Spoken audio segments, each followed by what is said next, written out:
Pernah kebayang nggak sih, sebuah posisi di pemerintahan, sebuah amanah yang harusnya buat melayani masyarakat, malah punya label harga?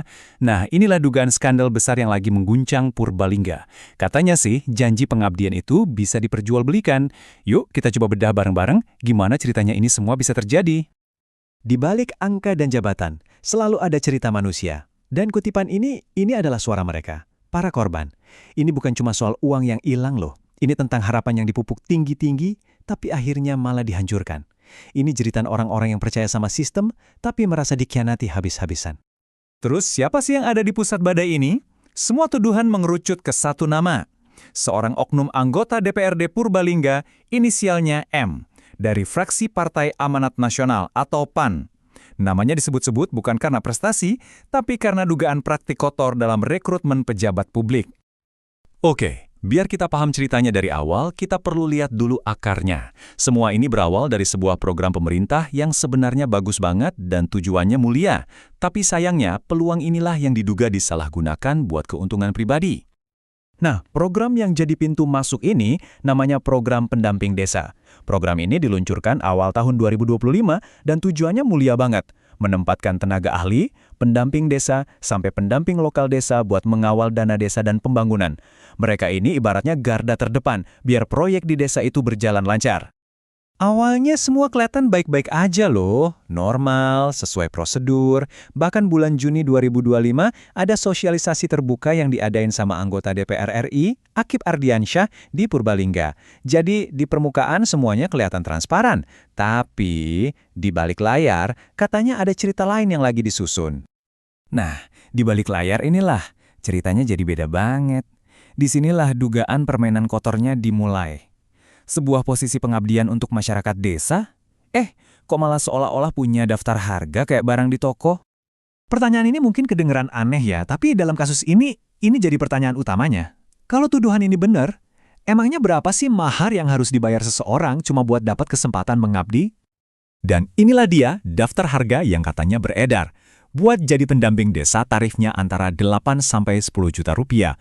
Buat pendamping lokal desa sekitar 3,5 sampai 5 juta rupiah, dan buat posisi yang paling tinggi tenaga ahli, biayanya di atas 10 juta rupiah. Gila kan? Angka-angka ini bukan buat mamar kerja di perusahaan swasta, tapi buat posisi pengabdian. Terus apa sih jaminan yang dikasih buat meyakinkan para korban? Jaminannya simple tapi wah ngeri banget. Bukan lagi soal kompetensi atau kualifikasi, tapi diganti dengan satu janji. Siapa yang bayar pasti lolos. Ini kan sama aja mengubah proses seleksi jadi transaksi jual beli biasa. Nah, dari janji-janji manis tadi, kita sekarang masuk ke babak yang paling menyakitkan. Kita akan lihat perjalanan para korban dari harapan yang melambung tinggi sampai akhirnya kecewa berat karena janji itu ternyata cuma angin surga. Coba kita lihat lini masanya. Semua dimulai sekitar Agustus 2025. Disinilah penawaran datang dan para korban mulai menyetorkan uang. Harapan masih tinggi waktu seleksi dijanjikan bulan November. Ternyata diundur ke Desember. Udah mulai was-was tuh. Puncaknya, Januari 2026. Semua harapan itu benar-benar pupus. Dan inilah pukulan telaknya. Di bulan Januari 2026 itu, keluar keputusan resmi dari Menteri Desa. Kontrak para pendamping desa yang lama ternyata diperpanjang. Artinya apa? Artinya secara nasional nggak ada rekrutmen baru sama sekali. Game over. Janji-janji itu udah pasti cuma isapan jempol. Hasil akhirnya buat para korban udah bisa ditebak. Dan ini yang paling menyakitkan. Pekerjaan nggak dapat. Dan yang lebih parah, uang hasil jerih payah mereka katanya nggak pernah kembali sepeser pun. Udah jatuh ketimpa tangga pula. Oke, ceritanya udah jelas, harapan hancur, uang hilang. Sekarang pertanyaannya yang paling penting. Siapa yang harus bertanggung jawab atas semua ini? Siapa yang harusnya kita tagih keadilannya? Yuk kita lihat.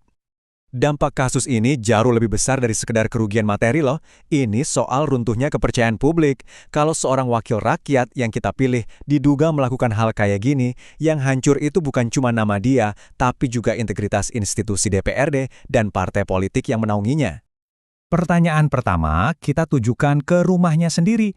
DPRD itu kan punya yang namanya Badan Kehormatan.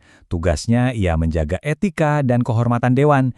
Nah, publik sekarang bertanya-tanya, mana nih suaranya? Mana ketegasannya? Apa mereka akan bertindak buat menyelidiki dan ngasih sanksi kalau tuduhan ini terbukti? Tuntutan tanggung jawab juga pastinya datang ke partainya. Sebagai partai tempat oknum M bernaung, DPP PAN punya tanggung jawab moral dan politik.